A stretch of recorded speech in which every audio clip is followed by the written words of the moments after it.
네, 안녕하세요. 잔매거진의 김태진입니다. 하반기 공채가 한창이죠. 그런데 우리 취업 준비생들 날씨가 갑자기 추워져서 많이들 당황하고 또 컨디션 관리에 애를 먹고 있을 것 같습니다. 날씨가 추워질수록 여러분들 온도 변화에 민감하지 않도록 옷을 항상 잘 챙겨 입으시고요. 또 영양 보충되는 음식들 많이 드시기를 바랄게요. 너무 움츠려 있기보다는 스트레칭 많이 하셔가지고 항상 몸을 편안한 상태로 만드시는 게 중요할 것 같습니다. 인적성 검사, 면접 모두 다 몸 관리가 기본이 돼야지 좋은 결과가 나올 수 있다는 거 여러분들 꼭 명심하셨으면 좋겠습니다. 자, 오늘 취업에 관한 다양한 이슈들 키워드로 풀어보는 핫이슈 핫 키워드가 준비가 되어 있습니다. 함께해 주실 두 분의 기자님들을 소개해드리겠습니다. 먼저 한경 캠퍼스 자벤조이의 김수정 기자 자리해 주셨습니다. 안녕하세요. 안녕하십니까. 앞에서 말씀하신 것처럼 지금 최근 그 간절기 감기가 되게 심각한데요. 지금 서류 발표들이 줄줄이 나고 있더라고요. 그래서 그 줄줄이 잡힌 인적성 검사랑 면접 대비해서 우리 취준생 여러분들 꼭 좋은 소식 있도록 컨디션 관리 잘 하시길 바랍니다. 네, 오늘 취재해 주신 내용 또 기대하도록 하겠습니다. 계속해서 한경 캠퍼스 자벤조이 김은진 기자도 자리해 주셨습니다. 안녕하세요. 네. 안녕하세요. 캠퍼스 자벤조이 김은진 기자입니다. 네, 오늘도 핫한 소식으로 여러분들께 좋은 정보 전달해 드리도록 하겠습니다. 좋습니다. 두 분의 기자님과 함께 핫이슈 핫 키워드 본격적으로 시작해 보겠습니다. 오늘의 키워드 만나볼게요. 네 가지가 준비가 되어 있네요. 스펙테클, 청년 인턴제, KB손해보험, 면접 복장. 어떤 것부터 알아볼까요? 자, 스펙테클부터 살펴보도록 하겠습니다. 김수정 기자님이 준비하셨죠? 어떤 네, 내용이죠? 그렇습니다. 롯데에서 지난 8일부터 19일까지 올해 하반기 스펙테클 오디션 채용을 준비하는데요. 말 그대로 스펙에 태클을 건다. 무스펙 전용의 채용이라서 관련 내용 전달해 드리겠습니다. 네, 롯데 하면은 사실 여러 가지 특이한 채용 방식이 또 매번 화제가 되고 있고 또 이번에는 어떤 그룹 이미지 쇄신 차원에서 다양한 또 채용 방식을 좀 선보이고 있는 것 같은데 이번에는 이제 어떤 식으로 진행이 되는 거죠? 예, 그 롯데 같은 경우 올해 5월 상반기 채용에서 처음으로 무분별한 스펙 쌓기에 태클을 건다라는 의미의 스펙테클 오디션을 진행했습니다. 네. 그 직무자들의 스펙보다는 직무에 대한 열정과 능력을 중점적으로 파악하는 데 주안점을 두고 있고요. 특이한 점이 있다면 입사 지원자들은 서류를 접수할 때 이름, 이메일, 주소, 연락처 등 기본적인 인적사항만 기재하면 되고요. 해당 직무와 관련된 주제에 대한 에세이만 주력하면 됩니다. 그리고 이어서는 면접 전형은 회사별, 직무별 특성에 따라서 반영한 주제에 따라서 프레젠테이션이나 미션 수행 등을 하면 됩니다. 네, 일단 채용 규모를 한번 살펴볼까요? 스펙테클이라는 측면에서 많은 분들이 좀 환영을 하고 있는 것 같은데 어느 정도 규모로 채용을 하나요? 예, 롯데는 지난 5월에 100여 명 정도를 이 채용으로 채용했는데요. 네. 이번에는 120여 명으로 늘렸습니다. 그리고 롯데백화점, 롯데정보통신, 대응기획, 롯데케미칼들 15개사로 지난번 채용보다 1개사 늘린 15개 계열사가 참여하게 됩니다. 이번 하반기 스펙터클 오디션 채용 규모는요. 아까 말씀드린 것처럼 120명으로 하고요. 진행 계열사도 한 번 늘렸고 그리고 특히 이번 스펙터클 오디션에 지난 5월에 뽑힌 친구들이 기존 공채 인턴 친구들이랑 비교했을 때 업무에 대한 열정이나 그리고 진정성들이 높게 평가돼서 더 그 채용 규모를 늘렸다고 알고 있습니다. 그렇군요. 120명 정도를 채용을 한다라고 좀 말씀을 드릴 수가 있겠습니다. 구체적인 채용 과정을 한번 살펴볼까요? 스펙테클 오디션의 채용 과정. 예, 스펙테클 오디션 채용은 19일까지 롯데 채용 홈페이지에서 접수를 받고 있고요. 그리고 전형 절차는 아까 말씀드린 대로 서류 전형, 그리고 인적성 검사, 면접 전형 순으로 진행되고 10월 말에 최종 합격자를 발표합니다. 그래서 최종 합격자들은 각 회사별로 하반기 공채 인턴 채용을 통해서 선발된 신입사원들과 동일한 자격이 주어질 예정이라고 합니다. 그렇군요. 다양한 계열사들이 이제 신입사원들을 뽑는데 계열사별로 채용 방식이 조금씩 차이가 있나요? 어떻습니까? 예, 좀 차이가 있는 걸로 알고 있습니다. 네. 롯데정보통신의 경우에는 면접을 프로그램 코딩, 즉 컴퓨터 언어를 활용한 프로그램 제작을 하는 실무에 투입이 되고요. 그리고 롯데 홈쇼핑은 홈쇼핑에 최적화된 프로그램 기획으로 지원자의 역량을 평가하고 또 백화점 같은 경우는 신성장 동력에 대한 제안서와 자기소개 동영상을 통해 합격자를 가른다고 하는데요. 제가 한 가지 조금 팁을 드리자면 며칠 전에 진짜 실제로 5월 달에 뽑힌 합격분들이랑 제 서면 인터뷰를 진행을 해봤는데 정말로 이분들도 늘 서류에서 탈락을 하셨다고 해요. 같은데 그동안? 예, 그동안. 그래서 정말로 말은 무스펙이라고 하는데 진짜로 그럴까라고 마지막 희망의 줄이라고 생각하고 도전을 했는데 정말 말 그대로 스펙은 정말 보지 않고요. 대신 그동안 자신들이 이 해당 분야에 진정성을 갖고 노력했던 부분을 많이 네. 그 어필을 했다고 해요. 그래서 서류 때문에 고생이신 분들 혹시라도 이 전형을 보셨다면 지금이라도 늦지 않으셨으니까 꼭 도전하시길 바랍니다. 네, 아직 접수 기간이 남아있기 때문에 여러분께 좀 좋은 정보가 됐을 것 같습니다. 롯데그룹의 스펙테클 오디션 채용을 한번 살펴봤고요. 계속해서 다음 키워드 만나보도록 하겠습니다. 3가지가 남아있는데 이 중에서 면접 복장에 대해서 이야기를 나눠볼게요. 김은진 기자가 준비하신 내용이죠? 어떤 내용인가요? 네, 이제 11월부터 면접이 본격적으로 시작이 되는데요. 면접 네. 준비에 면접을 너무 떨립니다. 미소를 못 짓겠어요. 이런 것도 문제긴 한데 사실 그런 것들은 이제 연습하면 되는 것들이라서 극복을 할 수 있는데 가장 고민이 이제 면접 복장일 것 같아요. 남들보다 더 눈에 띄어야 되는 면접 복장 그런 것들에 대해서 오늘 소소한 팁들을 좀 전해드리려고 합니다. 네, 굉장히 중요한 내용입니다. 사실 많은 분들이 좀 어려움을 겪고 있기 때문에 그리고 또 이 복장이라는 게 어떤 연륜에서 비롯된 것들이 분명히 있어서 우리 취업 준비생들이 좀 미숙한 부분이 있거든요. 좀 눈과 귀를 크게 뜨시고 한번 잘 보시기를 바라겠습니다. 자율 복장을 요구하는 기업 때문에 사실 우리가 이런 문제를 다루게 된 거죠. 사실 정석적인 정장을 입으라라고 하면 문제가 되진 않을 것 같은데요. 가장 문제는 자유롭게 입고 오세요. 특히 IT 기업에서 좀 그런 추세이긴 한데 네. 과연 그러면 이제 야상 점퍼나 이런 것들을 입어야 되는 건가? 나의 자유로움을 보여주기 위해서 그렇다기보다는 이때는 좀 정장하고 캐주얼을 적절히 미스매치한 비즈니스 캐주얼을 좀 선택을 하시면 될 것 같습니다. 그래요. 사실 우리 학생 때는 편한 옷을 많이 입다가 이제 정장을 입으려니까 더 어려워하고 또 이게 또 비즈니스 캐주얼은 또 뭔가 정장인데 정장이 아닌 듯 해야 되는데 구체적으로 어떻게 입는 건지를 일단은 좀 소개를 해 주실까요? 네, 정장인 듯 정장 아닌 옷을 입으라고 하니까 굉장히 네. 난감해하실 것 같은데요. 조금 남자부터. 구체적으로 이제 남성분들은 짙은 청색 계열의 캐주얼 셔츠, 캐주얼 자켓을 화면으로 보시듯이 저런 것들을 선택을 하시면 좀 신뢰감도 주고요. 이목구비가 뚜렷해 보이는 효과가 있다고 해요. 그래서 저렇게 베이지색 면바지나 흰색 셔츠를 입고 짙은 청색 계열의 재킷을 입으면 비즈니스 캐주얼 룩이라는 게 완성이 되고요. 깔끔해 보이네요. 신뢰감 있고. 그리고 재킷도 좀 딱딱하고 이렇게 좀 뻣뻣한 소재보다는 부드럽고 편안해 보이는 것을 선택을 하시는 게 좋고요. 네. 또 여성분들도 고민이 많으실 텐데 여성분들은 몸에 잘 맞는 팬츠를 고르시는 게 굉장히 중요합니다. 네, 그래서 흰색 셔츠에 베이지색 팬츠를 믹스매치를 한다던가 그러면 굉장히 깔끔한 인상을 줄 수 있고요.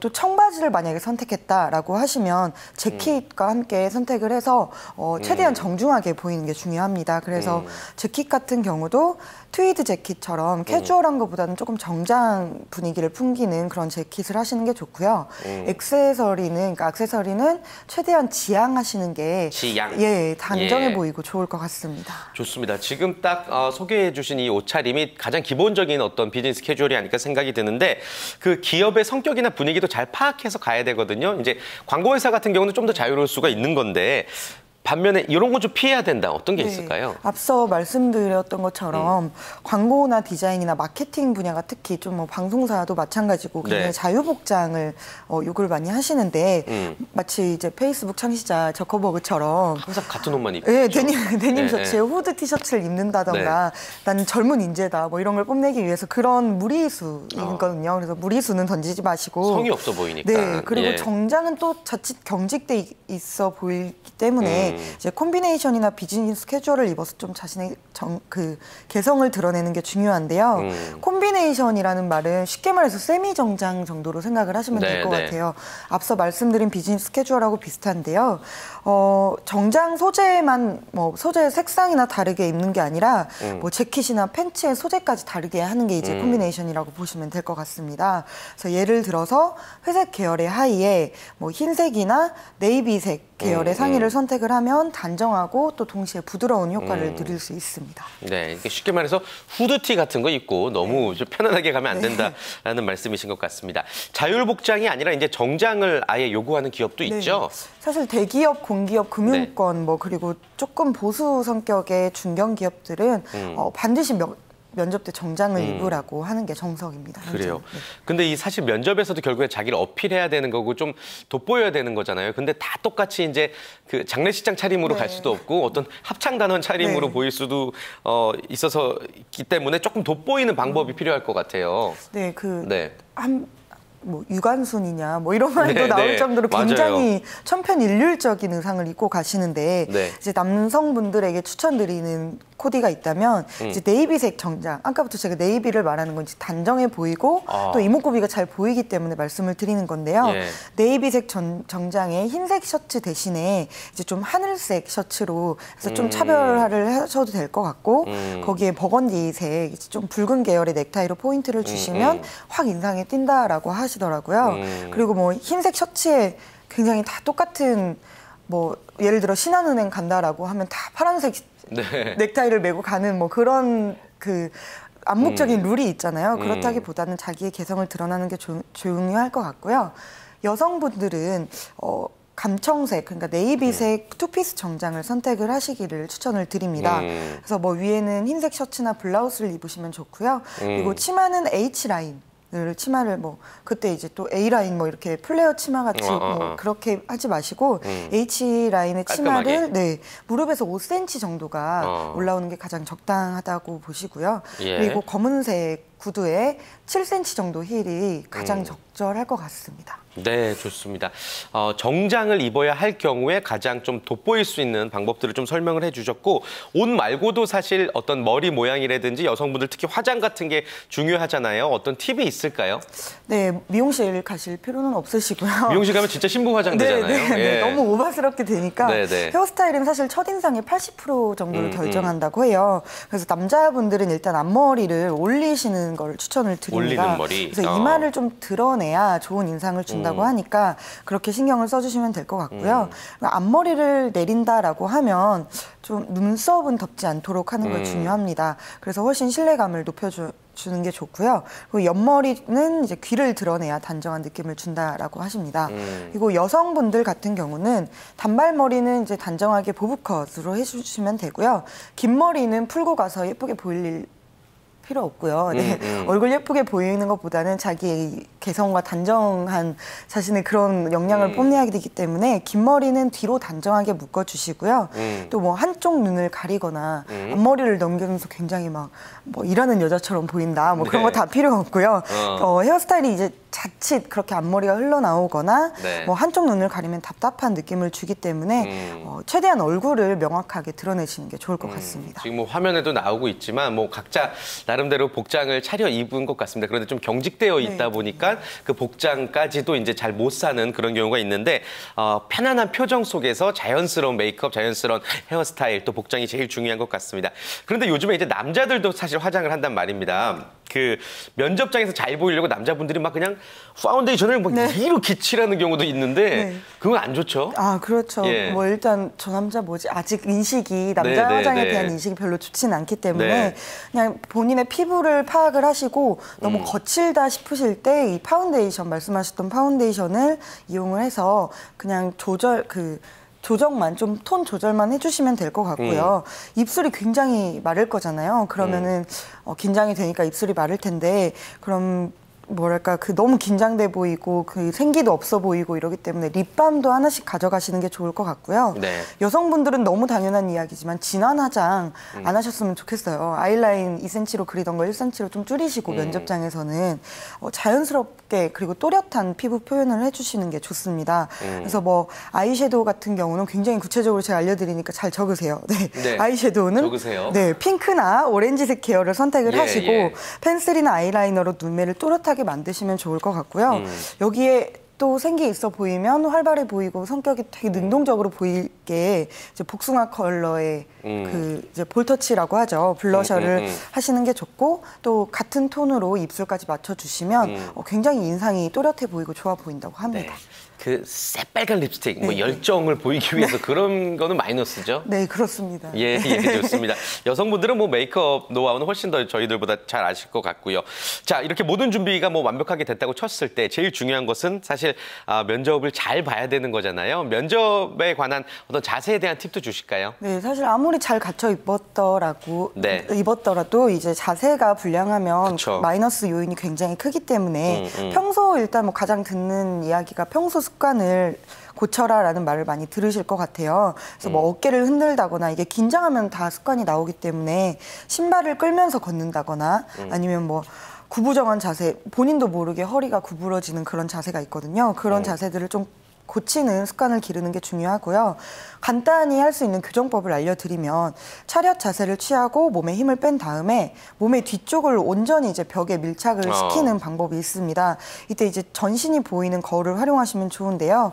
한쪽 어깨가 기울진 않았는지 뭐 이런 사소한 문제들도 좀 체크를 하시고 이 자세를 3분간 유지를 하시면 많이 고쳐진다고 해요. 그리고 뭐 앉은 자세로 면접을 많이 보기 때문에 역시 정중한 자세를 유지를 하셔야 됩니다. 그래서 뭐 등과 엉덩이, 허벅지 그리고 종아리는 90도가 돼야 되는데 이게 정확히 90도를 맞추시라는 표현은 아니고 그만큼 이제 조금 바른 단정한, 네, 바른 자세로 있으시라는 말씀이 있고요. 그리고 의자의 등받이에 기대 앉으면 굉장히 거만해 보이잖아요. 네. 그래서 뭐 남자 같은 경우는 무릎을 떼고 발 사이의 간격을 30cm에서 40cm 정도 떨어뜨리고 11자 형태를 유지하면 가장 올바른 자세라고 할 수 있고요. 여자는 무릎을 붙여야겠죠. 그리고 양 발은 2시 50분 그리고 9시 50분 정도 형태를 유지를 하면 바람직하다고 합니다. 네, 이 자세들은 사실 급하게 고쳐지지가 않거든요. 늘 연습을 하시는 게 좋을 것 같습니다. 자, 면접 복장과 면접 시 자세에 대한 팁 여러분께 설명해 드렸고요. 이제 남은 두 가지 키워드를 살펴보도록 하겠습니다. 먼저 이야기 나눠볼 주제는 키워드는 바로 KB 손해보험입니다. 어떤 내용인가요, 김수정 기자님? 예, 말 그대로 KB 손해보험에서 이번에 하반기 그 신입사원을 모집하는데요. 관련 네. 내용 말씀드릴게요. 좋습니다. KB 손해보험 지원하시는 분들에게 좀 많은 정보가 될 것 같고요. 도움이 될 것 같고요. 일단 다른 기업들에 비해서 조금 늦게 이제 공채 시작되는 것 같아요. 채용 규모가 어떻게 되죠? 예, 채용 규모는 사실 이렇게 많지는 않고요. 20여 명 정도라고 합니다. 모집 부분은 크게 세 분야인데 개인 영업, 법인 영업, 보상 실무 등 세 개의 분야인데요. 그러니까 말 그대로 보시면 보험 영업에 치중돼 있다고 보시면 됩니다. 네, 어떤 특징이 있을까요? 전체적인 채용에? 사실 뭐 큰 특징은 없고요. 네. 그 인사 담당자가 저한테 좀 강조했던 게 토익이 크게 구체적으로 요구되지 않아요. 말씀 아시다시피 저희가 보험 영업할 때 영어 쓰진 않잖아요. 그쵸. 그렇기 때문에 그 인사 담당자가 어떤 친구가 그 상담회 때 와가지고 저 토익 800인데 900 넘어야 되지 않아요? 그랬대요. 그래서 인사 담당자가 우리 회사 오려면 이미 충분하세요. 영어 더 이상 안 하셔도 네. 된다고 했더니 저 그래도 900 해야 될 것 같다고. 그래서 속으로 인사 담당자께서 저 친구 우리 회사 말고 다른 회사에 마음에 있나 보다라고까지 생각하셨다고 하는데 네. 취준생 여러분들 그 만약에 이 해당 그 채용에 관심이 있으시다면 토익 점수보다는 정말로 이 손해보험에 관심이 있으셨던 자신의 그런 열이나 적성에 대해서 자기소개서에 고스란히 녹여주시길 바랍니다. 네, 좋습니다. KB 손해보험의 채용의 특징, 뭐 큰 특징은 아니지만 좀 여러분들이 도움 받으실 수 있는 부분 말씀해 주신 거고, 자기소개서부터 한번 살펴보죠. 자기소개서는 이제 어떻게 작성을 하는 게 좋다고 보세요? 그 사실 이 자기소개서 같은 네. 경우는 제가 늘 강조드리고 싶은 게 그 진정성인 것 같아요. 그리고 진정성. 저번에 동부화재 때도 말씀드렸지만 그 네. 화재, 보험 이쪽 같은 경우는 굉장히 특수한 분야이기 때문에 네. 사실 그 분야에 관심이 있었던 분들은 벌써 한 문장을 쓰더라도 다를 수밖에 없거든요. 그래서 인사 담당자 분들도 그런 것들이 눈에 굉장히 잘 들어온다고 하세요. 그래서 다른 회사에서 썼다가 마지막에 이러이러해서 나는 손해보험에 KB 손해보험에 들어오고 싶습니다. 이런 내용 말고 처음부터 끝까지 내가 어렸을 때부터 왜 이 직종을 꿈꿨는지에 방점을 찍으셔서 쓰시면 좋은 결과 있을 것 같습니다. 네, 그러니까 차별화된 진정성이 또 중요하겠군요. 그렇죠. 좋습니다. 자, KB 손해보험 뭐 채용 규모가 많지는 않습니다. 그러나 준비하는 분들을 위해서 좀 팁을 정리를 해주실까요? 예, 그 보험 분야 같은 경우는 뭐 아시겠지만 사람들과의 관계가 굉장히 중요한 직무입니다. 그렇기 네. 때문에 내가 얼마만큼 사람들 앞에서 뭐 말을 잘한다거나 뭐 얼마만큼 내가 많이 알고 있다거나 이런 걸 내세우지 마시고 나는 이런 상황에서 사람들과 이렇게 할 수 있는 사람입니다라고 강조하시면 그 KB 손해보험 쪽에서도 그런 점들을 굉장히 중요시 여긴다고 하시니까 너무 여러분들 책상에서 고민하지 마시고 내가 한 번쯤은 내가 사람들이랑 인간관계를 어떻게 했었나, 내가 이럴 때 어떻게 했었고 이런 것들이 보험 업무할 때 어떤 도움이 될까에 대해서 한번 고민해 보시면 답을 얻으실 수 있을 거라고 생각합니다. 네, 좋습니다. KB손해보험 세 번째 키워드로 살펴봤습니다. 자, 이제 마지막 키워드 한 가지만을 남겨두고 있습니다. 마지막으로 이야기 나눠볼 주제 바로 청년 인턴제입니다. 김은정 기자가 준비하셨고요. 어떤 내용인지 이야기를 들어보겠습니다. 네, 현재 지금 공채 때문에 네. 다들 정신이 없으신데 인턴도 우리가 또 빠질 수 없는 전형이잖아요. 네. 근데 사실 인턴이 금턴이라는 말이 예전부터 나왔을 만큼 네. 인턴 기회를 누리기가 굉장히 어렵습니다. 근데 이런 기회를 조금 늘려주기 위해서 고용노동부에서 운영하는 청년 인턴제에 대해서 오늘 소개를 해드리려고 합니다. 좋습니다. 청년 인턴제. 뭐 많은 분들이 아시겠지만 혹시 모르시는 분들을 위해서 구체적인 설명을 먼저 들어볼까요? 네, 말씀드렸듯이 청년 네. 인턴제는 고용노동부에서 운영을 하는 건데요. 고용노동부가 이제 경제단체, 사용자단체, 뭐 대학, 그리고 민간 취업 정보 제공 기관까지 해서 좀 양질의 일자리를 발굴을 해보겠다 하는 제도고요. 네. 인턴십 기회를 이제 제공을 해서 직무 능력도 키워주고 또 정규직 취업 가능성을 제고를 하고 또 중소기업에게는 인력난을 좀 해결을 해줄 수 있지 않을까 하는 목적으로 시행을 하는 겁니다. 그러니까 기업과 취준생이 서로 쉽게 말해서 윈윈 할 수 있는 그런 제도다라는 생각이 드는데 일단 양쪽에 다 어떤 도움이 되는 거죠? 네, 일단 지원 대상부터 네. 확인을 시켜드리면 네. 이제 지원 대상은 만 15세 이상부터 34세 미만까지 가능하고요. 그리고 인턴제를 또 실시를 하고 싶은 기업이 있을 거잖아요. 네. 이거는 이제 고용보험상의 우선 지원 대상 기업으로 보시면 되는데 이때 피보험 고용자 수가 그러니까 이제 구성원이 5인 이상의 사업장이면 모두 이제 인턴제를 시행을 할 수 있고요. 또 뭐 벤처 기업이라던가 문화 콘텐츠 기업, 뭐 그리고 지식 기반 서비스 산업이라던가 신재생 에너지 분야, 그러니까 저희가 미래 성장 동력으로 여기고 있는 그런 산업을 다루는 업종 같은 경우는 5명이 되지 않더라도 인턴제를 시행을 할 수 있습니다. 네. 그래서 뭐 이 청년 인턴제를 시행하는 기업에게도 또 뭐 혜택을 줘서 좀 더 활발하게 하는 제도도 있는데요. 이렇게 청년 인턴제를 시행하는 기업에게는 3개월 동안 인턴을 기간을 둔다라고 하면 월 60만 원의 지원금을 지원해준다고 해요. 네. 그리고 뭐 또 청년들에게도 기회를 더 주기 위해서 정규직 전환 가능성을 굉장히 높게 잡고 가는 제도입니다.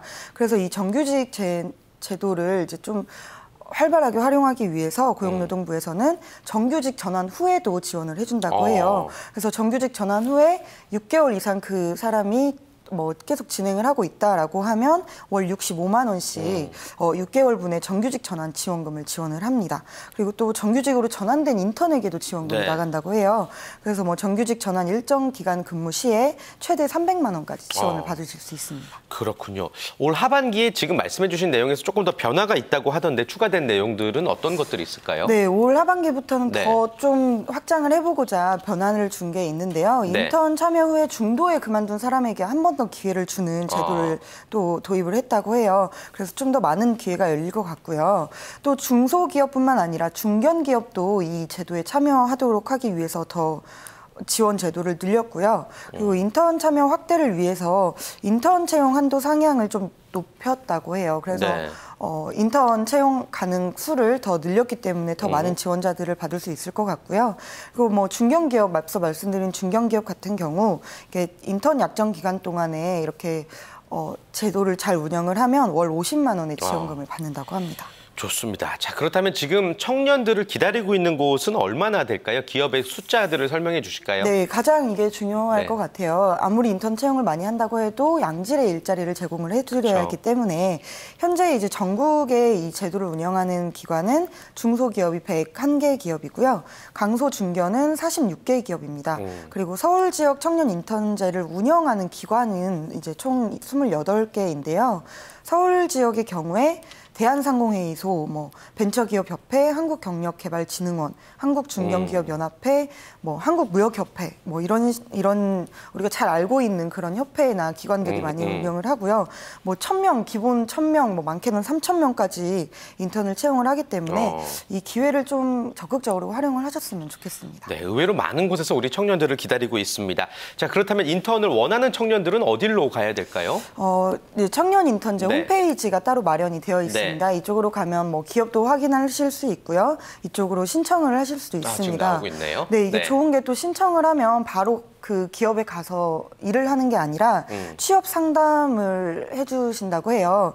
그래서 뭐 취업 상담을 해서 어느 기업이랑 잘 맞겠다라는 걸 매칭을 좀 해주시고 그 이후에 이제 사전 직무 교육도 또 따로 시행을 해서 뭐 사업장에 딱 가서 이렇게 당황하지 않도록 그렇게 탄탄하게 이렇게 과정을 마련을 해두고 있습니다. 네, 좋습니다.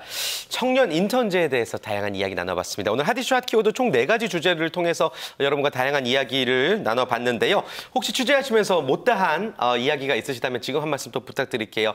우리 김은진 기자부터. 네, 제가 청년 인턴제 소개를 해드리긴 했는데 이게 중소기업 관련해서 좀 많이 다루다 보면 학생들의 입장에서 볼멘 소리가 좀 많이 나옵니다. 왜냐하면 뭐 처우라던가 임금 같은 게 현실적으로 너무 부족하기 때문에 가지 않는다라고 얘기를 하거든요. 그래서 이왕 이렇게 청년 인턴제 시행하는 그 기업들이 좀 더 양질의 그 일자리를 선보여 주셔서 다른 중소기업에게도 널리 퍼뜨려 주셨으면 또 취준생에게도 좋고 또 중소기업에도 좋은 그런 제도가 될 것 같습니다. 네, 기업 기관들도 좀 책임감을 가지셨으면 좋겠고요. 김수정 기자도 한 말씀 끝으로 전해 주실까요? 예, 올 5월에 그 롯데 스펙터클 오디션에서 뽑힌 그 합격자 분들이 저한테 그런 얘기를 하더라고요. 나한테는 이런 일이 벌어질 줄 몰랐는데 정말로 일어났더라.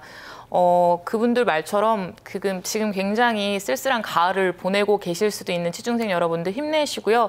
여러분들한테도 좋은 기회가 되실 수 있으니까 항상 힘내시길 바랍니다. 네, 좋습니다. 핫이슈 핫키워드 함께해 주신 두 분의 기자님과는 여기서 인사 나누겠습니다. 오늘 말씀 고맙습니다. 고맙습니다. 고맙습니다. 네, 잔매거진 1부 순서 여기까지고요. 잠시 후 2부가 이어집니다. 오늘 2부는요. 우리가 미처 알지 못했던 숨겨진 직업을 발견하는 코너로 꾸며보도록 하겠습니다. 잠시 후 2부에 다시 인사드리겠습니다.